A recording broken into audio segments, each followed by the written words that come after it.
terceiro ano, tudo bem? Hoje é terça-feira, hoje não é dia de aula de história, mas como nós temos toda a unidade 8 ainda para desenvolvermos, nós vamos iniciar hoje e vamos concluir essa unidade amanhã, tá bom?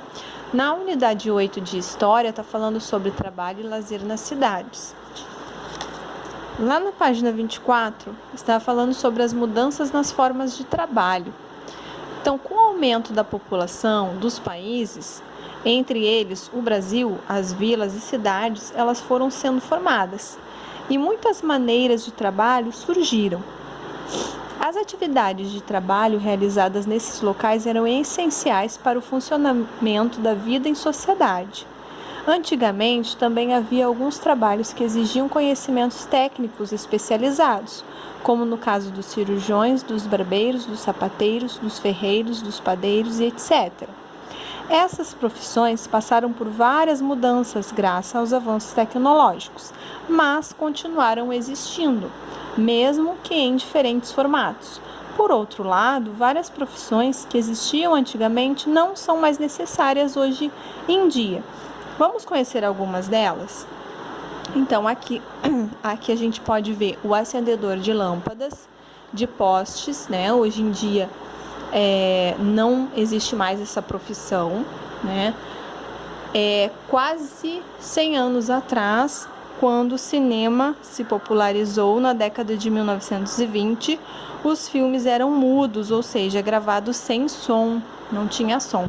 Por isso, em algumas salas de cinema havia um pianista que tocava a trilha sonora dos filmes na hora. Antigamente também, para falar com alguém pelo telefone, era preciso solicitar a uma telefonista que fizesse a ligação, tá? Então, no jogo rápido tem uma perguntinha pessoal. Você já ouviu falar em algumas dessas profissões? Qual delas? Número 2. Como são realizadas essas atividades hoje em dia e por que elas são diferentes de antigamente? Então, hoje em dia, as luzes dos postes, elas acendem sozinhas, né? Os filmes são produzidos já com som e trilha sonora. As ligações telefônicas são feitas diretamente por meio de celulares e dos aparelhos telefônicos. Essas mudanças ocorreram devido aos avanços tecnológicos. Página 25 está falando sobre a infraestrutura e trabalho nas cidades, tá? Então, durante a parte da história do Brasil, quase todas as atividades de infraestrutura fundamentais para o funcionamento das cidades, assim como para o desenvolvimento da economia dos locais, utilizaram o trabalho escravo.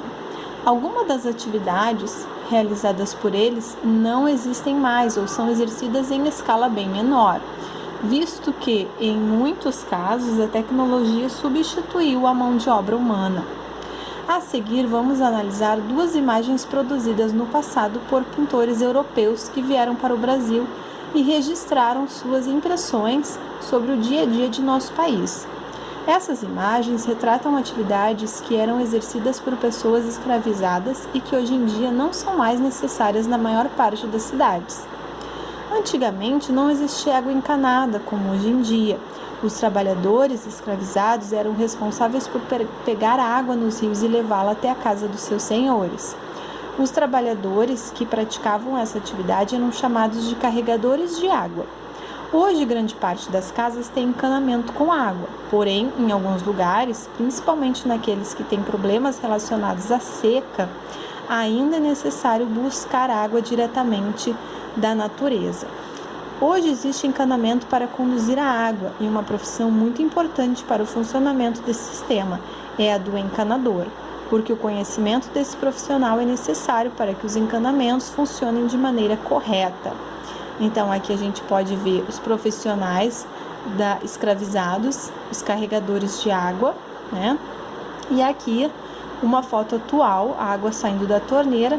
A atividade exercida pelos carregadores de água não é mais necessária na maioria das cidades. Página 26 diz o seguinte: os calceteiros eram responsáveis por colocar as pedras e os paralelepípedos nas ruas e calçadas. Eles faziam isso de modo manual, com um instrumento que era utilizado para bater nas pedras até elas se encaixarem nos buracos das ruas. Olha aqui, uma fotinho dos calceteiros, tá? De 1824. Essa obra aqui é de Jean-Baptiste Debré. E aqui são os trabalhadores asfaltando uma rua com a ajuda de uma máquina. Então, com a ajuda de uma máquina. Essa foto é atual, tá? Nas cidades, a organização do dia a dia das pessoas está relacionada à rotina de trabalho, de estudo e de lazer. Existem o comércio, os ambientes de trabalho, as escolas, as faculdades, as universidades, os bairros residenciais, os lugares de lazer e cultura, como praças, parques ou praias nas regiões litorâneas, as casas de show, os teatros de composição de uma cidade, os teatros e os cinemas, entre tantos outros estabelecimentos que fazem parte da composição de uma cidade. Cada lugar desses precisa de pessoas trabalhando para que funcionem de maneira organizada, com limpeza, atendimento, energia elétrica, saneamento e etc. Existem muitas e muitas profissionais diferentes, profissões diferentes que contribuem para a vida das pessoas nas cidades do melhor modo possível, como segurança, diversão, alimentação e tranquilidade. Como estamos vendo ao longo deste caderno, na história de nosso país houve muitas formas e relações de trabalho, tanto no campo quanto nas cidades, entre elas a escravidão. Além do trabalho no campo, as pessoas escravizadas também tinham funções definidas nas vilas e nas pequenas cidades. Nesses ambientes, elas exerciam diversas atividades, como a prestação de serviços para outros senhores, a barbearia, o comércio, entre outras coisas. Largo da Glória, o nome dessa obra aqui, tá? E essa outra aqui chama Os Refrescos do Largo Palácio após o jantar. E no jogo rápido a gente tem aqui escrito o seguinte: as obras do pintor francês Jean-Baptiste Debré, produzidas há muitos anos, retratam sobretudo o comércio nas cidades do período colonial.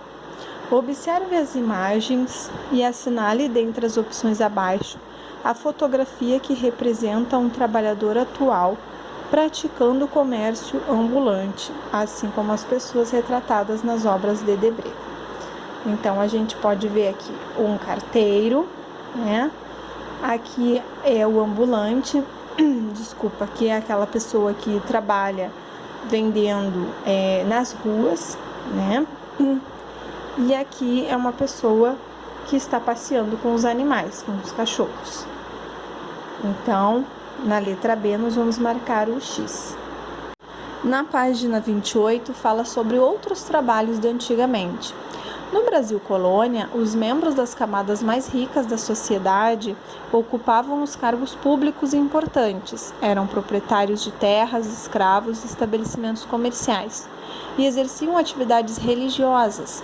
Alguns trabalhadores livres, que exerciam atividades profissionais nas cidades coloniais, pertenciam à classe média da sociedade, não sendo nem ricos nem pobres.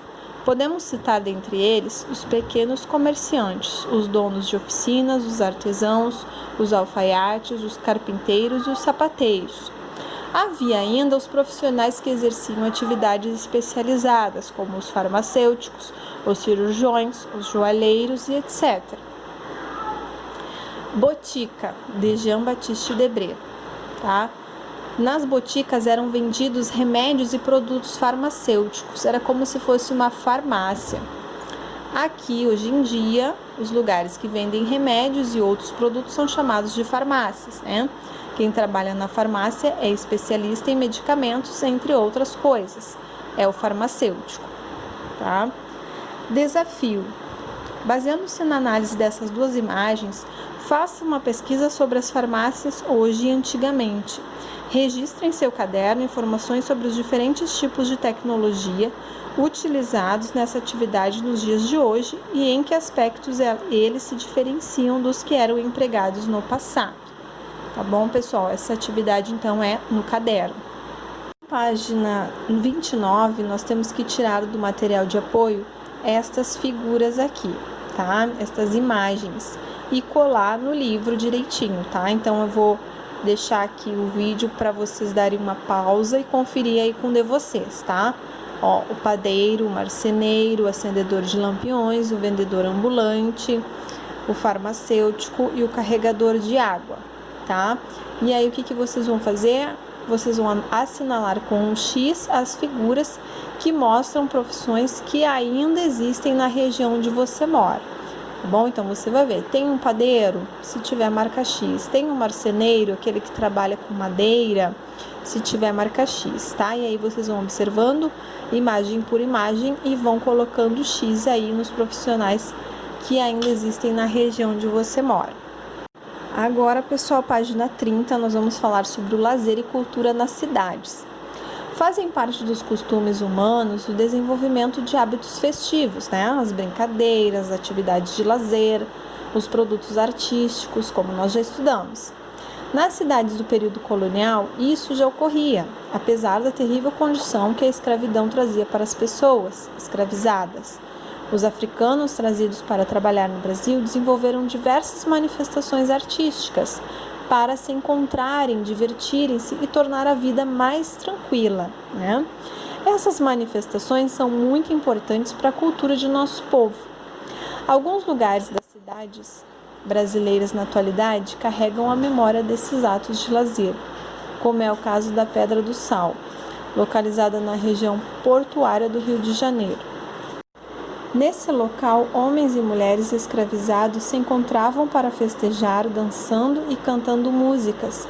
Muitos historiadores apontam em seus estudos que a Pedra do Sal é um dos lugares onde teria nascido um dos ritmos mais importantes de nossa cultura, o samba.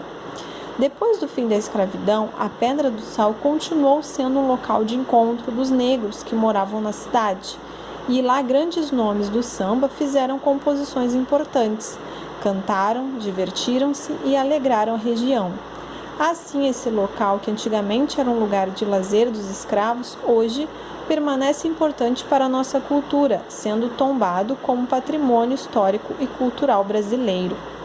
Tá? Então, é um local onde ainda é preservado, né, na sua arquitetura, nos seus costumes, porque traz um pouquinho da história, né, pessoal?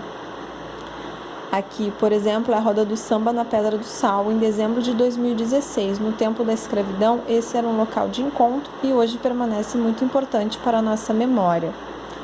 No jogo rápido diz o seguinte: você conhece algum lugar de lazer que existe há alguns anos, como uma praça, um parque, um teatro histórico? Pergunte a seus familiares se algum lugar que frequentavam antigamente para se divertir ainda existe. Registre a resposta nas linhas a seguir e compartilhe com os colegas.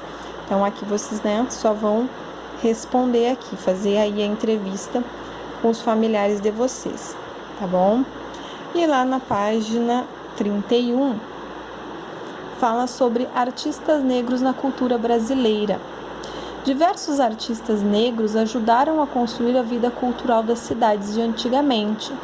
Vamos conhecer um artista que habitava a região que hoje conhecemos como Estado de Minas Gerais? Em Minas Gerais, a produção artística e cultural sempre foi intensa. Muitos escravos ou descendentes de escravos se tornaram artistas. Eram músicos, entalhadores, construtores, escultores, etc. Podemos destacar Aleijadinho ou Antônio Francisco Lisboa como um dos artistas que se tornaram bastante conhecidos e tiveram muitas de suas obras preservadas. Esse artista nasceu na cidade mineira de Vila Rica, atualmente chamada de Ouro Preto, e era filho de um arquiteto português e de uma escrava africana. Aleijadinho era escultor, entalhador e arquiteto. Nos dias de hoje, ainda é possível conhecer obras de sua autoria, que ornamentam várias igrejas de Minas Gerais, em cidades como Ouro Preto, Sabará, Congonhas e São João del Rei. Muitas das obras de Aleijadinho estão no Museu do Aleijadinho, em Ouro Preto, cidade histórica que tem diversas construções e diversos lugares de memória da cultura e história brasileira. A cidade de Ouro Preto, assim como as obras do mestre Aleijadinho, atrai muitos e muitos turistas, que nas férias ou fins de semana buscam conhecer mais sobre nossa sociedade de antigamente e sobre os locais que sobreviveram ao passar dos anos e permaneceram para nos contar parte de nossa história. Então, aqui, pessoal, é uma obra de Aleijadinho, tá? Que chama o Carreamento da Cruz, tá? É uma escultura feita em madeira policromada, tá? É uma obra de Aleijadinho. E essa aqui é Ouro Preto, é uma parte histórica da cidade que foi conservada e hoje também é um patrimônio histórico cultural brasileiro. Uma atividade de hoje, pessoal, da página 32, nós vamos falar aí sobre pesquisando profissões. Aí vocês vão fazer essa pergunta: que profissão eu gostaria de exercer quando for adulto? Tá? Então é a perguntinha que vocês vão fazer.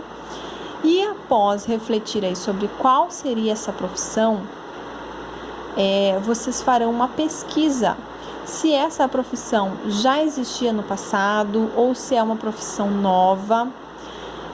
Caso seja uma profissão antiga, como que ela era desenvolvida antigamente e hoje, como ela é desenvolvida, quais tecnologias são usadas nessa prática profissional, tá? E aí vocês vão registrar aqui e é isso, tá bom? Essa é a última atividade de hoje. Então, amanhã nós vamos concluir essa unidade, tá bom? Aí, concluindo essa unidade, nós já vamos estar concluindo o livro todo e iniciando as nossas revisões, tá legal? Qualquer dúvida, qualquer dificuldade, pode mandar recadinho pra tia, tá bom? Fiquem com Deus, um beijo e até o próximo vídeo. Tchau, tchau!